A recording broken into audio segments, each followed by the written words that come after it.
Hello, welcome to our NaNoWriMo and StoryADay Flash Fiction webcast. We're really excited to have you here. We're excited to finally talk about short stories instead of novels and kind of get some writing in too. Since I don't know about you, but camp ended last week and my writing energy is dropping a little, so I'm excited to take this opportunity to pump it up again. My name is Mariah. I'm the director of the Young Writers Program, a National Novel Writing Month. So the Young Writers Program is just like NaNoWriMo, except it's for people 17 and under. Some participate on their own, some participate in the classroom. We've got a website with a writing space and young writer forums and a lot of cool resources. So if you're 17 or under or know someone who is or know a teacher, definitely recommend the Young Writers Program. Okay, so I introduced myself. I saw some people already kind of introduced themselves in the chat, said where they were from, maybe what they're writing. So if you haven't done that, feel free. The chat is a really fun space to hang out. And I'm going to go ahead and introduce our special guest today. And it is Julie Duffy from StoryADay in May. So take it away. Hi, Mariah, and hi, everybody. I am Julie Duffy from StoryADay May. I am a writer who happens to love short fiction. So in 2010, I set up this challenge where I was going to write a story a day in May, story every day in May. And a bunch of writers signed up to join me. And we've been doing it every year since. And most years we do it in September as well, because May doesn't work that well for everyone. So obviously, working on a story every day, a different story every day, we write a lot of flash fiction over at StoryADay. So I think that's why Mariah decided to have me come and chat with you about flash fiction and what you can do with it. Also, just because you know so much about short stories and I know so very little. So it's really nice to have kind of an expert short story. We tend to focus a lot on novel writing at National Novel Writing Month, big surprise. But I think short stories are really fun and a really different way to do it. And we did this last year and I had a lot of fun with you and learned a lot about writing short stories. And I'm excited to kind of focus a little more on flash fiction this time. Yeah, and a lot of people, even doing StoryADay, they're writing short stories about characters in their work in progress. So they're learning more about their characters, they're learning more about their culture by writing these short stories set in their worlds. So it can be really nice complementary. Like we talked about that a lot last year, how it could be very complementary to a novel writing career. Cool. Okay, so what was I going to say? I had a really good thing to say and then I forgot. Oh, so just to clarify, StoryADay in May. May is Short Story Month. StoryADay in May is you write a short story, a new short story every day in May. So at the end, you end up with 31 short stories. Is that right? That's the plan. Of course, people can set their own rules. So some people know that that's just not going to happen. And they're like, well, I can only write on Monday, Wednesday, and Friday. Or they're like, well, I'm going to take weekends off. Or they just, it's the idea is that you set your own rules to challenge yourself to write more than you would otherwise. And some people do write 31 stories every May. I've had people who've been in it since the beginning and they have piles of short stories now. That's so cool. So if you're wondering how to participate and you're familiar with National Novel Writing Month, if you're on the adult site, you could set a personal, what is it called on the adult site? A goal tracker and set like a new goal tracker for every short story in May. If you're on the Young Writers Program site, you could start a personal challenge for every day in May and just end up with 31 short stories as personal challenges. So we've got a lot of tools to help you kind of keep writing those short stories. And I know you have a lot of cool resources. We do, and that's great. If you can set goals at the NaNoWriMo site if that's where you're comfortable and you've got that tracking going on, and you can jump in at any time. You don't have to catch up. If you want to, you can write for the rest of the month. I certainly put out a writing prompt every day, which people can either use or ignore. It's entirely up to you. So and cool. There's a community over at StoryADay as well. You can post in each day in the blog comments. You can post to say, I wrote today, or I'm struggling, or whatever you want to say, and people will jump in and cheerlead for you. That's great. We've got some people, I think, from NaNoWriMo in the chat, but we also seem to have some people from StoryADay, like Heather Hunter says, oh wait, no, she had a question. Marta says, I love StoryADay, and Sandra says, I love Julie. So, and you've got some fans. It's a nice community. Yeah. Okay, so we are here today specifically to focus on flash fiction, which is a really kind of special type of short stories. And I thought we're going to do you're going to give us a bunch of advice, and we're going to do 3 writing prompts and have some time to write and share together. But before we start, I wondered if you could kind of tell us a bit about what makes something flash fiction. Yeah, so the barest definition of flash fiction is that it's 1,000 words or fewer. There are some places that say 1,200, but you're playing safe if you stick with 1,000 words or fewer, which is not very much. So generally, flash fiction stories tend to feature 1 or 2 characters. They tend to be set in one setting or maybe 1 or 2 settings, but you don't have a lot of words to talk about that. So that tends to be who you have on stage and where your stage is. There's a quote from Bruce Holland Rogers, which I really like. He says, "A novel invites the reader to explore an entire house. A short story requires that the reader stand outside of an open window, and flash fiction requires the reader to peer in through the keyhole." And that's what you're doing. You're getting a tiny little sliver of one moment, one decision, one moment that changes something for your character. And it not only is it short, flash fiction really has to flash. It's not just that it is a short 1,000-word story. Usually something that defines flash fiction is that there is something about the language, something about the story itself, which really leaves a vivid kind of after impression in the reader's mind. So you'll walk away from the story, but you'll remember that one moment when that thing happened, So making the language very vivid is important. Flash fiction it's not just a tiny, teeny, tiny novel. It's very condensed. It's quite often surprising. Part of the fun of flash is surprising the reader, not just with a twist at the end of the tale, but with the language that you use. So it's not quick. Although it's a short story, it's not always quick to write, because quite often you'll write maybe 12 or 1,500 words, and in the act of cutting it down to 1,000, you're going to be really wordsmithing it and figuring out ways to surprise and delight your audience. It's kind of collaborative because writers and readers who like short stories tend to like figuring out the bits that are missing. And flash fiction is perfect for that. You can leave gaps and you can jump ahead and you can write it in a weird order or leave bits out. And flash fiction readers tend to be really happy to sort of work with you to figure that stuff out. And it makes them feel clever, which is great. And it's not quick, it's not easy. It's not a cliche usually. I mean, a lot of short fiction, if it's not done, if it's done carelessly, it can read almost like the whole story was just a setup for a punchline. And that's not really what you want to go for. You want to be surprising the reader all the way through, from your title to the language you use to any twists and character stuff that's happening in there. It's not going to be immersive like a novel would be immersive. You get into a novel and you're reading descriptions of the armor and the dressmaking skills and things like that. That's not going to happen in a flash fiction story. You're going to get flashes, vivid impressions, colorful imagery and metaphors. So the word choice really, really counts.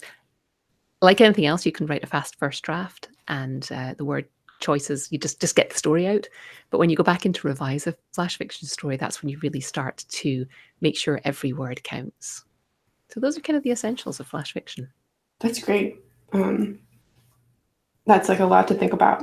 Something you said made me think of a firework. It's when you said it has to flash and have kind of an after image. In the same way that like a single firework can have it's just a single moment, but it leaves a big impression, and it has that lingering after effect. It's a really great image to use for this, because that's exactly what you're going for. That's interesting. I remember we did a flash fiction contest last year in the Young Writers program, and we're doing it again this year. And a lot of the ones that I read that I really loved did that, where it was building up and I kept reading, and then at the end there was some kind of shift that really dramatically changed things, or really made me look at the whole story in a new way. Okay, but like someone pointed out in the chat, first drafts, it doesn't have to be good, it just has to be there. So that's really good advice for writing really good flash fiction, and today we can write some really terrible stuff. Yes, please. Which is often StoryADay is all about writing lots and lots of stories that don't have to be good, because that's what you have to do to get stuff written, right? You have to allow it to be bad. Sometimes when you allow it to be bad, it actually comes out really well, but you have to be willing to let it be bad. Totally. Okay. So, like I said, we're going to do 3 prompts, and we've got some people in the chat who are excited to write. And I know that you've talked a little bit about each of them. So if you're watching the video and you want more info, you can read the description in the video or the live chat. We've dropped in some of what we've written down, some of the stuff that we're saying out loud. But did you want to kind of introduce our first prompt and advice, which is about how to keep it short? Yeah, and I will try to keep this short. It's not my specialty, but like I said before, in a flash fiction story, you don't have a lot of room. It's best to keep the character count small. Having one character is okay, but you end up with a lot of internal thought. If you have 2 characters, you can bounce them off each other, so that's quite good for keeping the story active. If they refer to a lot of other off-screen characters, like if they've got a lot of friends that they're talking about, that can get confusing because they're just names and the reader doesn't have anything to hang on to for those characters. So I would recommend keeping it to 1 or 2 characters. If you're going to refer to other people who aren't in the story, keep that to 1 or 2 characters. Make them different genders or make them some other way that you can differentiate easily between them, because it can get confusing for the reader. Like I said before, keeping it to 1 setting, try and keep them in 1 place. Maybe if they're on a journey, you can show them arriving at a new place at the end, but unless there's a reason to have more than 1 setting, that just adds a lot of words. And you're going to want to save the words for the character stuff. And the most important thing is to make sure that you've got a conflict, which is why I'm saying that you should maybe have 2 characters, because you want a conflict. So and it can be something small, like they both want to go to a different movie. Or, it can be huge. One of them wants to join the rebels, one of them wants to join the Empire. It can be anything like that.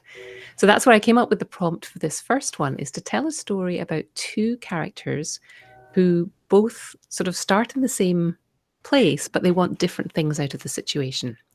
And I'm going to say, don't worry too much about the opening line or the title. Don't try and get that perfect, because we're going to come back to that later. Just get to the meat of your story, figure out who your characters are and what their conflict is, and then run with that. Cool. And if you're wondering, oh my gosh, some people might be thinking, I know exactly 2 characters that I want to use for this. Maybe because they're from your novel, or you were just inspired. You saw 2 people fighting like outside your front door. But if you're struggling to come up with 2 characters who might be in opposition, you could think about a recent conflict you had with someone else and maybe write from the other person's perspective. That can be interesting. Or we could give you an example. I forget what my example was. 2 people in the candy aisle at a grocery store who for some reason are in an argument. So those are 2 places you could start, or just come up with 2 people in opposition on your own. And like you said, I liked what you said, 2 characters, not a lot of people off screen, and 1 place. Okay. How long should we write for this first prompt? Maybe 7 minutes. Is that good? That would bring us to 1:20, and then we can have some time to share. Yeah. Okay. And we'll have more. We're going to keep working on this one kind of idea as we go. So don't worry if you just have time to get started, because you're going to have more time throughout to keep working, just to get our brains warmed up a little. Okay. 7 minutes. 2 people in 1 place who want different things. And if you get stuck, you can just write blah, blah, blah again and again, because this is a word sprint, and the important thing is to just get something down. Ready, set, go.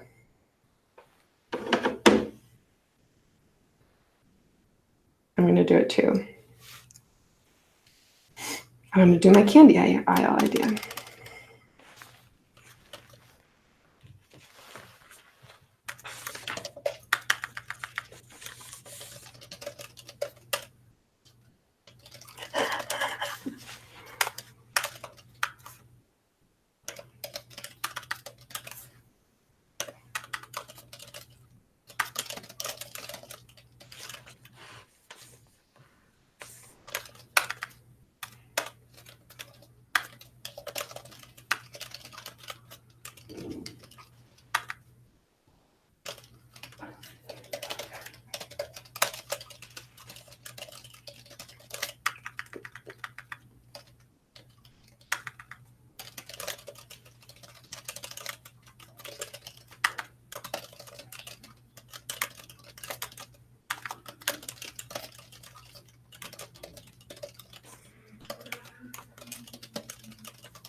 Oops.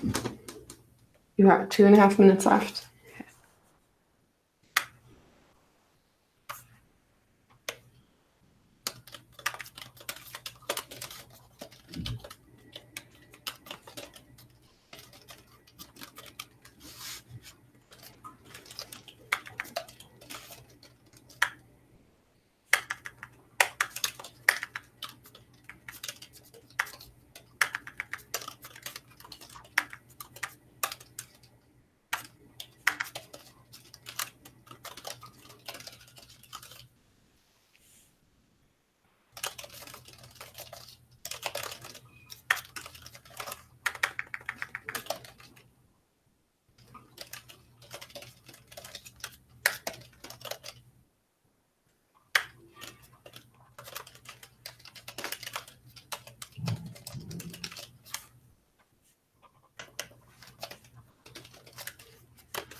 Okay, that was 7 minutes. You can go ahead and pause where you are and finish your last sentence.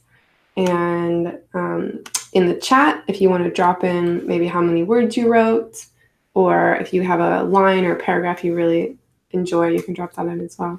That was fun. I started feeling like I don't know how to write flash fiction. That was my first thought, which is like, I feel like that every time I start writing, I'm like, I don't know how to do this. But I really like what I started. I like it. Can I read you my first couple lines? Yes, please. Okay, this is the first thing that popped into my head. The unwrapped Snickers bar sat on the shelf like a load of, well, you know what. You opened that? Asked the clerk, but it was more of a statement. He was telling me. I did not open that, I said. It was like that when I got here. The aisle was empty, as it often is in CVS store in the middle of nowhere at 3 a.m. on Tuesday. He gave me a look like, you know you did it. I gave him a look like, I definitely did not, and if you accuse me again, I'll have to speak to your manager.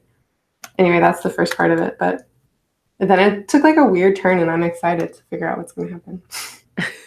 That's one of the things I really like about Flash. It can, and short stories in general, it can just take a weird turn, and it's fine because it's not trying to support the weight of a novel. You know, you can just have fun.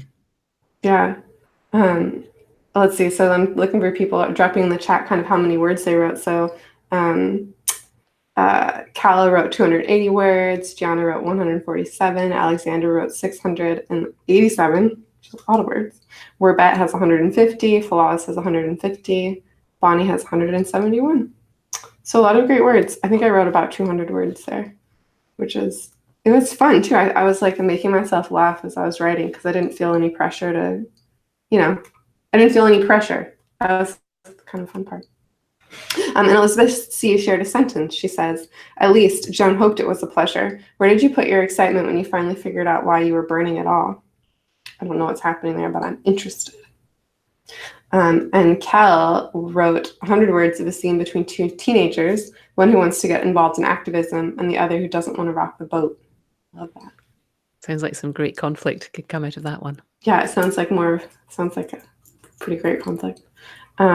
Cool. Well, I feel like maybe we're feeling a little shy right now. People are not sharing their sentences, which is fine. I am often that person who's like, if you read what I wrote just then, I will have to push you out a window. So if you don't feel like sharing, that's totally fine. Again, because we're encouraging people to write whatever comes out and polish it later, you should definitely feel free to keep it private if that makes you more comfortable, and share your word count or cheer people on, whatever. Totally. And Victoria just wanted to say that this is the beginning of the fight, but she's proud of it. It's the first time she's ever done something like this. So. Yay! Hooray for Victoria! Yeah, yay for doing something new, right? Yeah. Trying something new on a Thursday. Okay, do we want to move on to our next kind of piece of flash fiction and kind of keep working on learning more and doing some writing? Yeah. So the next part is now that we're warmed up and we've got the story, we've got our characters. Now it's time to start thinking about how to make it flash. And I'm really glad that you used the analogy of the firework earlier, because that is a really great one, and it's actually like one of the examples that I used when I was thinking about this. And I will not jump ahead because I'll confuse myself. But so making it vivid, making the language vivid is one thing. So using words like, if you have a scientist who's looking at something, he's not just looking at it, he's scrutinizing it, right? So think about the word choices that you use. But what I want you to really do in this exercise is think about, now that you know what the conflict is between your characters, think about something which can be a symbol for that conflict, whether it is an event like a firework going off right when your character loses her temper with her best friend, and then a firework goes off at the display begins at the 4th of July thing. Or it could be an action. A guy makes a terrible decision, and then 5 minutes later he trips over a black cat. Or it could be a metaphor, like it could be, I wrote a story yesterday about, there's an earthquake at the end of it. And so I used lots of geological language in it, like seismic and tectonic and chasm and things like that. So you can pick a metaphor or use particular language or have an event. So so a metaphor would be like the firework exploding overhead just as she loses her temper. An action could be, you could show us something that's happening right when the conflict comes to a head. So you can kind of, even though you don't have very many words, you can slow the pace down and really take us into the moment when everything changes by telling us, by using all your senses, telling us about what the character touches, what they see, what they smell in that moment. And that moment is going to be symbolic of the change in the story, or where everything comes to a head. So you can slow things down by going into detail. Or you could pick an event where something happens that's symbolic of the conflict, like the guy making a terrible decision and then doing something unlucky, breaking a mirror, tripping over a black cat, something like that. So that's my prompt, is to pick a moment in this story that you've just started.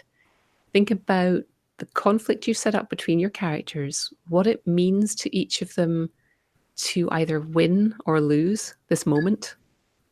What's the deeper meaning for them? It's not just, in your example, it's not just about whether she opened the candy or not. There's something else going on. Otherwise, she wouldn't care. It's her identity is someone who doesn't lie, or someone who wouldn't do that. And why is that her? So have a think about that kind of stuff, and then either create a metaphor for it, or take us inside the moment where the truth is revealed and let us feel it, let us taste it, let us smell it, or think of something that your character could do which will be symbolic of the conflict. Does that make sense? It makes sense. It's like a little, like I'm thinking about my example right now, which is very silly and turning kind of weird as I was writing it. And for me, sometimes it's hard to think about what something means as I'm doing it, Like when I'm done with it, I'm like, oh, this is clearly the other levels of the story are X, Y, and Z, and then I can really build them up. But I liked what you just said too about kind of that vivid sensory imagery, because that's something I can work on also more as I'm going, like as I'm doing the first draft. That's if you don't know yet what the issue is, or how you're going to make this clever, or what the most important image is going to be, that's certainly one thing that you can work on to make the story more vivid. I think it's really good advice for when I'm done when I'm done with the story, though, to ask myself the question, like, what does this conflict, what is it really about? It's not about a Snickers bar, what is it really about? But if I ask myself that question now, I think I might get scared and stop. But I might Yeah. make a note to myself to ask that maybe later. And Yeah. for now, I'm super excited to continue writing what I started and start throwing in things like, vivid, like scents, and what else? Sense. I'm trying to say scent. That's what I'm saying. Smells, feelings, sounds. Taste. Yeah, taste. Oh, that's good. Okay. Okay, I can do that. That's cool. Okay. So this time I'm going to set for maybe 8 minutes. Yeah. Let me just double check our time. Yes, I will set for, I want to say 10. Sometimes 10 feels a little overwhelming for me. So maybe I'll say 9, and that's very doable somehow. It's like how they charge like $9.99 for things, and you're like, oh, that's so cheap. And then if they charge 10, you'd be like, I'm not buying that. So I'm going to do 9 minutes, and I'm going to continue this story that I started in the first part. I'm going to try to throw in a lot of really vivid sensory details, and if I can throw in a metaphor, I will, but I might just focus on that. Okay. If you have any questions, you can ask in the chat. Ready, set, right.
4.5 minutes left, so we're about halfway done.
Okay, go ahead and finish up your last sentence.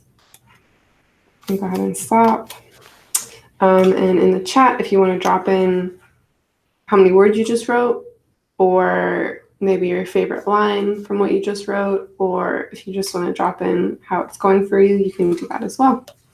I was trying to add in a couple more. I feel like I spend a lot of time, with how things look, but I was trying to add in a couple more things about being more aware of other senses. So my line that I'll share is, let me find it. I said, this is the clerk still. He sniffled once, set his mop to the side, and leaned toward me. He waved me in like he had a secret. What the heck? I leaned in too. We were the only living, breathing, speaking people in the entire building and maybe in the entire state of Wyoming. Oh, I started too early. I made that bar. You didn't. Mars does. The planet? The company. He shrugged. Don't believe me? I could show you, but I don't show secrets to liars. Here's the part that I started thinking about it. He picked up the broom and shuffled away down the aisle, trailing the piney, sharp scent of cleaning fluid. Outside, the wind knocked fists against the dark glass. That was me trying to add in a couple other vivid details. I like it. I think it adds a layer to the story that, I really like the sharp piney scent from the broom, because you know exactly what that is, and it just adds so much to the scene without you having to actually, show us anything. Like, I'm not showing you pick up the mop, put it in the bucket. Like, you just get the thing. I love whenever authors have smells in their work. It always really pulls me in. Let's see who shared. So Kala has 348 words. Queen Rhea has 233. And S. Michaelis shares this sentence. Bryce listened. It's too quiet, he said. Where are the screams? Where is the sound of the equipment? He looked at Evans in horror. Where the hell are the patients?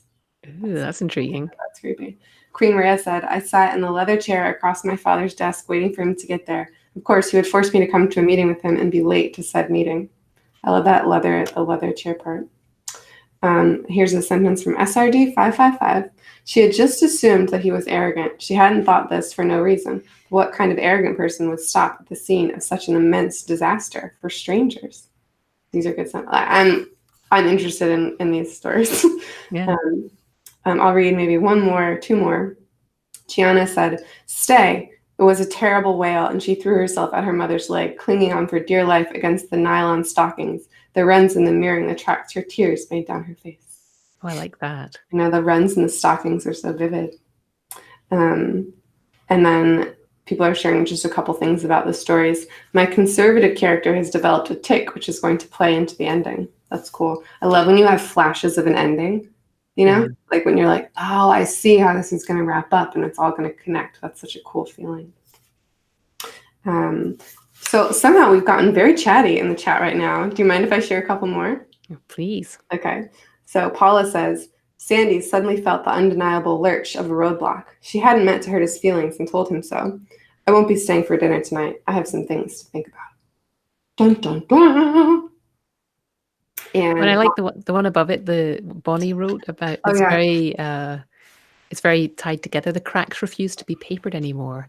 Fissures started appearing and refused to be stopped, so that pretty soon there were no walls at all, just holes. I like that one too. Very cool. Thank you for sharing. And thank you for all the support people are giving each other in the chat. It's fun to have a first draft and, just have people pump you up about it. I love that. And I wanted to say one more thing is if in the chat, we're going to do one more writing prompt, but we're going to try to keep a couple minutes at the end for questions. So if you have any questions for Julie about flash fiction, definitely drop them in the chat and we'll try to make some time at the end. Okay. Do we want to do one more kind of piece of flash fiction writing and then move on to some questions? Yeah, I will give you a little information about openings, endings, and titles. And if you're there, if you feel like you've got enough of your story that you could do some of this now. And if not, just keep writing your story and keep this in the back of your mind for later. So I always advise, and the reason I'm talking about this at the end is I always advise people to work on their openings at the end of the story. It's sometimes you get an opening line for a story, which is perfect, and the whole story flows out of that opening line. But more often, you kind of write your way into the story. And so what you need to do is you need to go back to the beginning and write a killer opening line, because the opening line has to do a lot. It has to ground the reader in the story, in who's telling them the story, what point of view character is talking to them? What genre is it in? What style of story is it? Is it going to be a mystery? Is it going to be a romance? Where is it happening? When is it happening? Is it contemporary? Is it futuristic? You kind of need to cram as much of that as you can into the opening line. So if it's futuristic, you're going to have the hum of spaceship engines right there in the first line. And you're going to be talking in the voice of the character who's going to be the point of view character.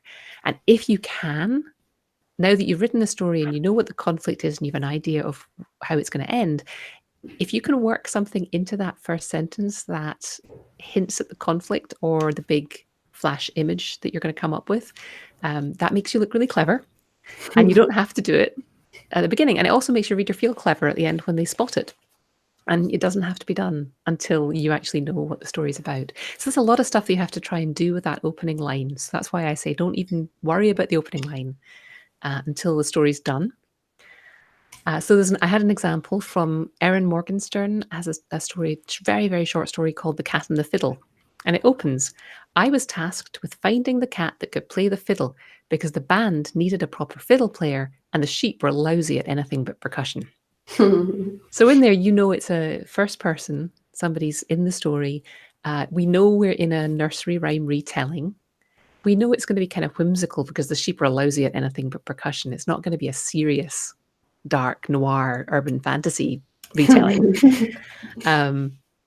And in the next sentence, she uses pubs and shops. So you know that it's sort of contemporary. It's not some medieval version of the story. So that's the kind of thing that you're going for there. Endings. Again, this is something you should take a little time over. The ending can be wrapped up really quickly, especially in a flash fiction story. It could be 1 or 2 sentences. As soon as you've resolved the change or the decision or whatever it is that your characters are arguing about, the ending can be very fast. And it can be just a statement about the change. It can be sort of a reminder of what question was answered. Or you can use an image that echoes the image that was your opening of your story. If they're in a car at the beginning, maybe you want to get them back in the car at the end. Or if they're, if it's morning at the beginning of the story, it could be night at the end. Something that just, it makes it feel balanced if you go back to the same kind of image at the end. Another option for the ending, I know I'm going fast, so I apologize. No, this is useful stuff. Like I feel like, and also this webcast will be recorded, so if you want to go back and, you can rewind.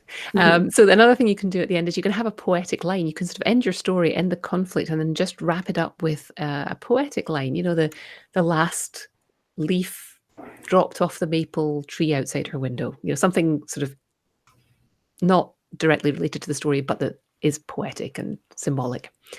Or you can bring it down to earth with humor.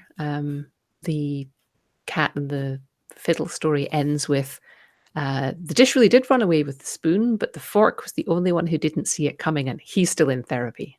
So you can just you can play with the ending, and you can leave it ambiguous. I was working with a workshop yesterday. A woman wrote a story about a murderer, and right at the end, she turns around and sees that she's been witnessed.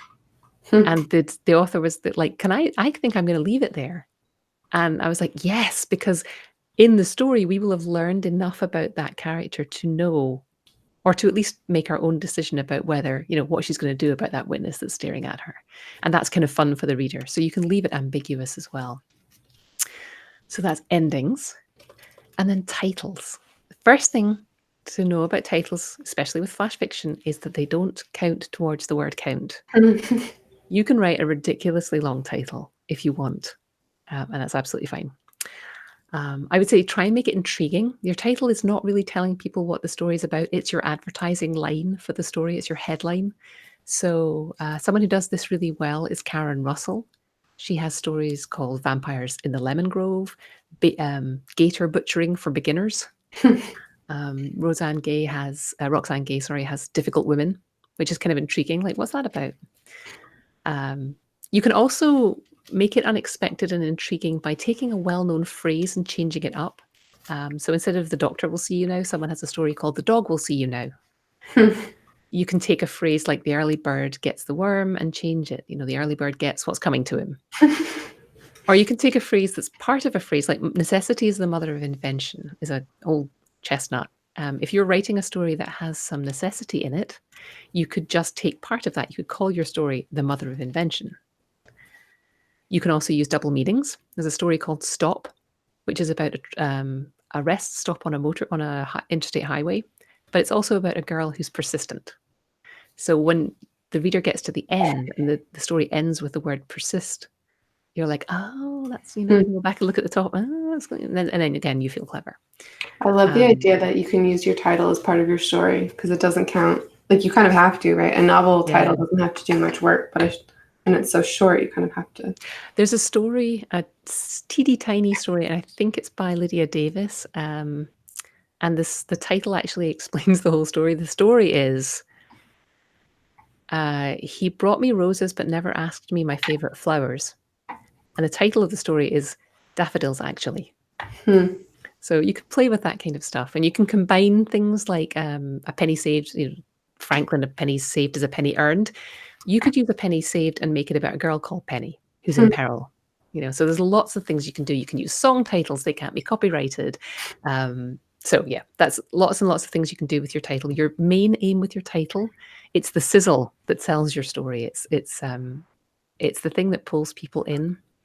So that was a lot. I apologize. Yeah, that's cool. It's all really good. Like I might, go back and listen again. Yeah. So if you want to play with those right now, if you feel like you know enough about your story to do that, feel free. But if you are rolling with this story and just want to keep going to the end, that's also an option.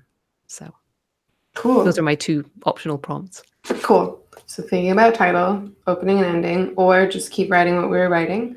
And we'll make this one shorter to save a little bit of time for questions at the end. So maybe this can be another 5-minute prompt. And you could just be like listing ideas for titles, or you could be working on that first or last line or writing. Ready, set. I don't know what I'm going to do, actually. Hold on. I'm going to keep writing. Ready, set, go.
You have about 30 seconds left. Forgot to call that, sorry.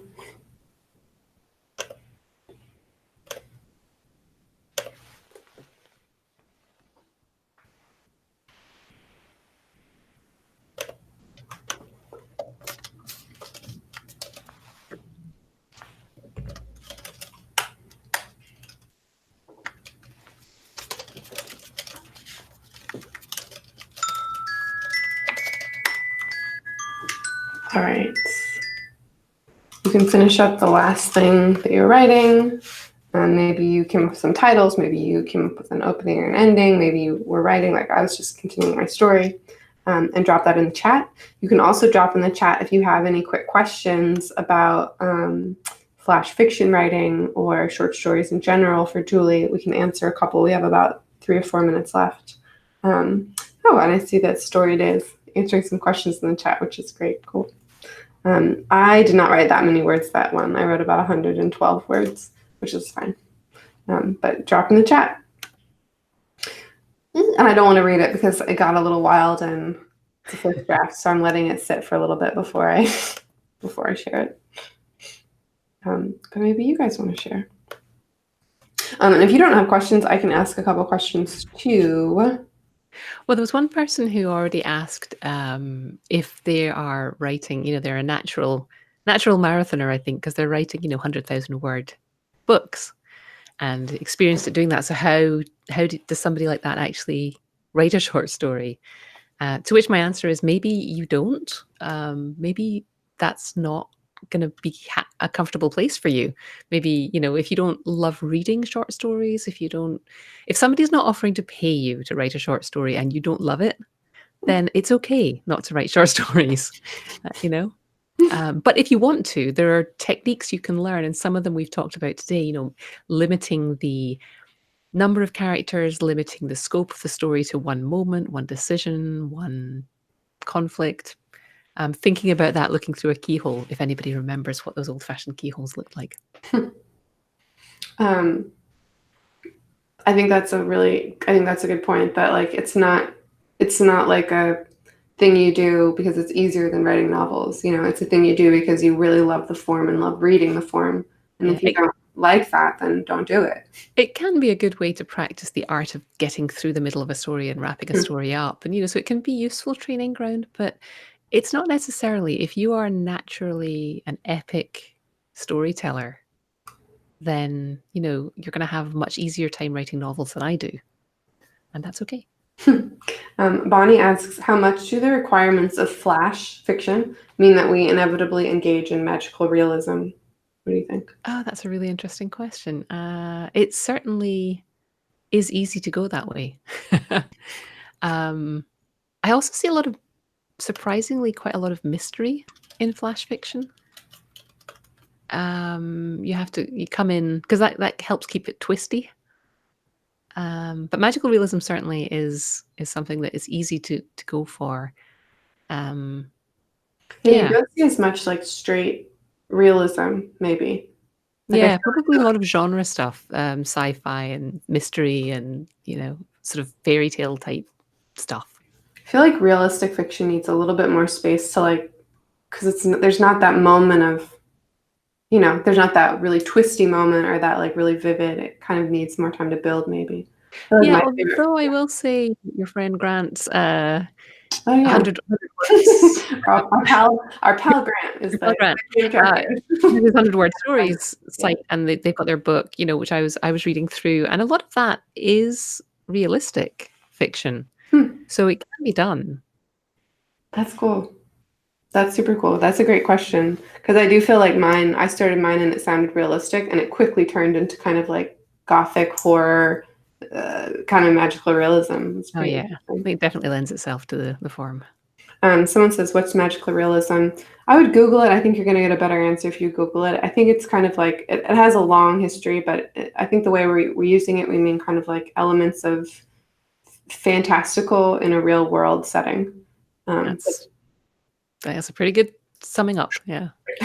But it has a long history and has to do also, it's closely tied to Latin America and things like that. So it's deeper than that. There's all these people who are saying they're finishing stories today, which I'm really happy about, because I think that there's something so powerful in finishing your story and getting that. A, you get the buzz of having finished something, and B, you learn the process of getting your characters through the sticky part where things get complicated, and you take them to the end of a story, and you get that that light bulb where you're like, oh, I know how it ends, and that's great practice. So thank you all for playing along. It was really fun. And I feel sympathy with Cal Wilson, who said, short stories and novels are very different disciplines. I'm a novelist at heart. Even this attempt at flash fiction has become a plot thread in my latest novel rather than a story on its own. And I definitely feel that. So it was fun to kind of go out of my comfort zone a little bit and try something different. So thank you so much. Excellent. And I guess we should summarize a little. Mariah, I'm the Young Writers Program Director at NaNoWriMo. You can check us out. There's links in the description below our video. Also, NaNoWriMo, if you don't know about it, you can check that out too. And Julie Duffy from StoryADay in May. You can click her link there, also in the description below the video. Definitely check it out. And if you wanted to read some examples of flash fiction, I put some, our prompt on day 7, May 7th, was flash fiction. So I put some reading in that day's prompt. So if you go over to the StoryADay website and just scroll down, you'll see day 7, and you can click on that, and there's 5 or 6 stories in there that you can go and read and see how people are doing flash. Cool. I'm definitely going to do that, actually. So thank you so much for coming, Julie, and also people who are writing with us. And I hope that you go off into the world with these flash fiction ideas. Thanks for having me. It's been so much fun. Thanks for everyone for playing along. Bye.